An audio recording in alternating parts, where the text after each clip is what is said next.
Hello and welcome to the Blank Cover Network. I'm BCVDom and today on this very hot day in the UK we are going to be talking about action figures, in particular Marvel Legends, and when is it a good time to buy them to get the best deal.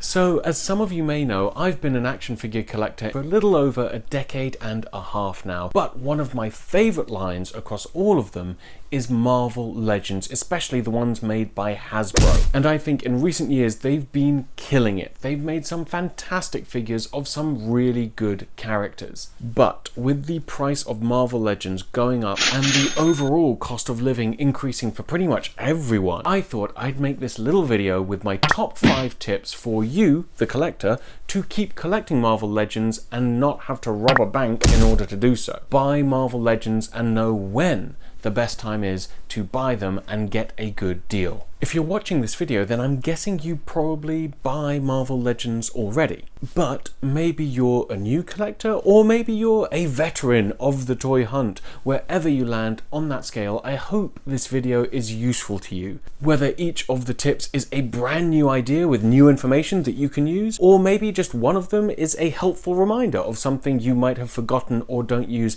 that often to add to your collection, I hope there's something for everyone. Oh, and by the way, this particular video is about comic book Marvel Legends and animated TV series, video game Marvel Legends, that kind of thing. It's not about live action or MCU Marvel Legends. I'll be doing a separate video on them in particular a bit later on in the year. So when you're adding to or starting your Marvel Legends collection, you'll effectively be asking yourself, do I buy this figure now or do I buy it later?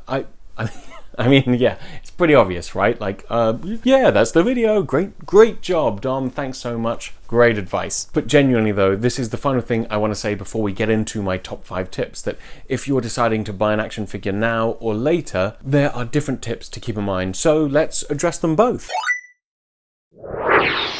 Tip number 1 is for when you want to buy a figure now. There are so many reasons to buy an action figure now, or even to pre-order the action figure. Maybe you're completing a team within your collection, or you just love that character, or it might even be fear of missing out. FOMO is a big persuader for some Marvel Legends collectors. And here we go, tip number 1, and it's the brainiest mathematical one, I promise. Know your budget and know what else is coming out that you might want to buy. Then set your budget and don't budge from it. That's why they call it a budget. The marketplace of Marvel Legends is filled with action figures that sell less for their SRP or their RRP, their recommended retail price, i.e. what the manufacturer suggests the retailer should sell it for. And that's because buyers, collectors like you and me, are not rushing to buy particular figures or even, at times, whole waves of Marvel Legends. So by knowing your budget and knowing what other figures you want that are coming out soon, you can be like, okay, well, I can buy this figure now because it's discounted, and I'll then have enough to buy that other figure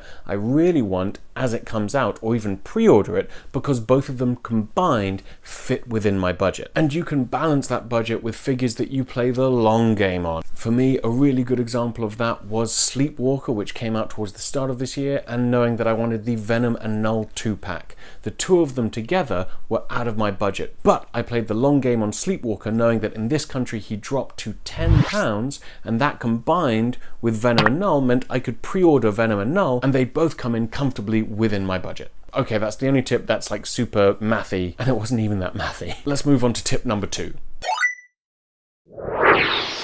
Tip number 2 is keep in mind the retailer that you're going to be buying from. Earlier I mentioned the RRP or the SRP, the suggested retail price, for example, and you might see those terms on different retailers that you buy your Marvel Legends from. Acronyms aside, it's a really useful thing to keep in mind, because then when you look at the different retailers you might buy from, you can see what they're suggesting the RRP is, what they have it listed at, compared to what they're actually going to be selling the figure for, whether that's a pre-order price, a full sale in-stock price, or an end-of-line clear the stock price. How loosely have they interpreted the RRP when they listed the price of the figure on their website or in their store. Let's use an example of two retailers that I've had really good experiences buying from to add Marvel Legends to my collection. We have the UK Zavvi website and we have Star Action Figures, both of which really helpfully list the RRP. And here we can see there is less than £1 between them. However, when we look at one of last year's releases, Dark Star from the Ursa Major wave, and we take 3 online retailers in the US, Zavvi US, Big Bad Toy Store, and Hasbro Pulse, Zavvi has it listed that their suggested price is $33.99,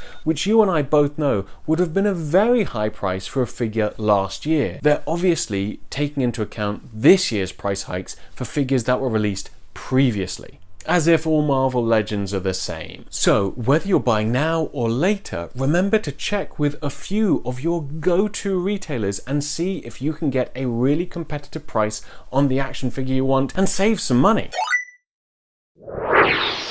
Tip number 3, and it's a fun one, playing the long game.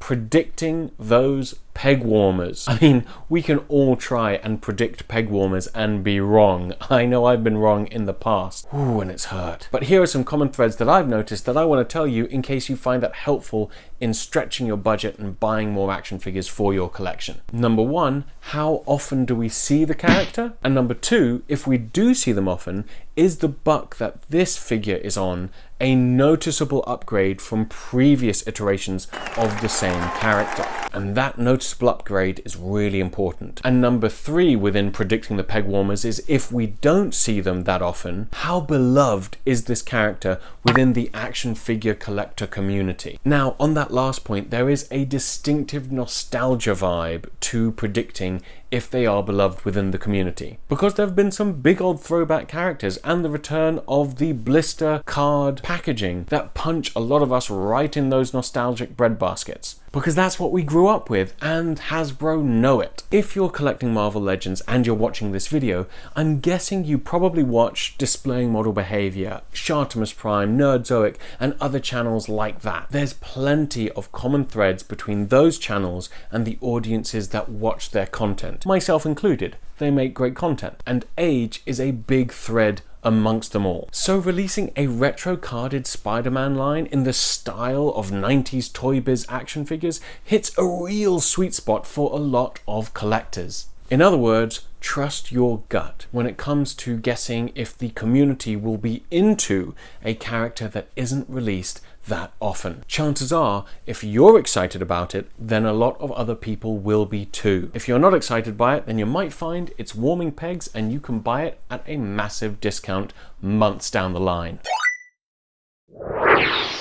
Tip number 4 is know if you're close to a sale day or a sale period. There are fairly predictable times within a year when old stock and sometimes fairly new stock will go on sale. Just before the summer is a great time to look for sale items, as retailers are looking to shift old stock to literally make space for new stock ahead of the summer period when collectors and kids are on holiday. Those summer releases can really help drive the price down of earlier releases in the year. And sticking with the summer months, sometimes that stock doesn't get shifted fast enough, and you'll find that certain shops, certain Targets or Walmarts might have to do massive discounts to get rid of stock in July and August as well. So on those occasions, it's worth going on toy hunts. Go on toy hunts in the summer months and look at the clearance aisles. There'll be some radical price drops on figures that you probably wouldn't find for that lower price in another shop just down the road. A few months ago, we literally had Hasbro Pulse's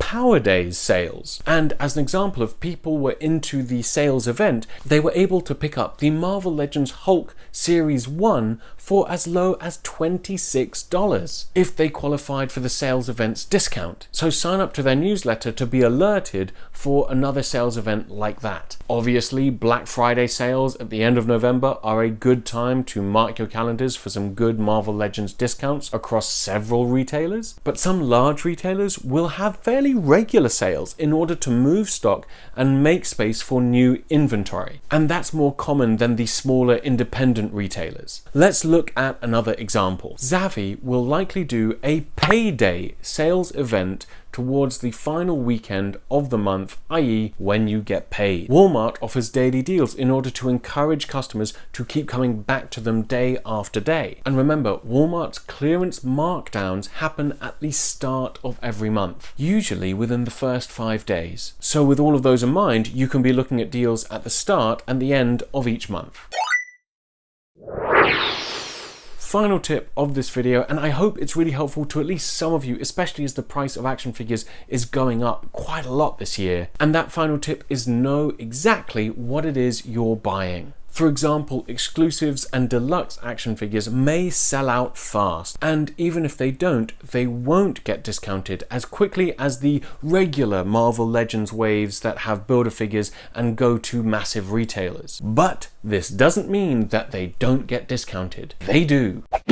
You just have to be very patient. So combining the idea of that tip number 5, knowing that it's an exclusive or a deluxe or a pack of action figures with some of the other tips earlier will help determine if you should pre-order it, or if you think I can play the long game, I can wait 6 months or more, and eventually the price will go down.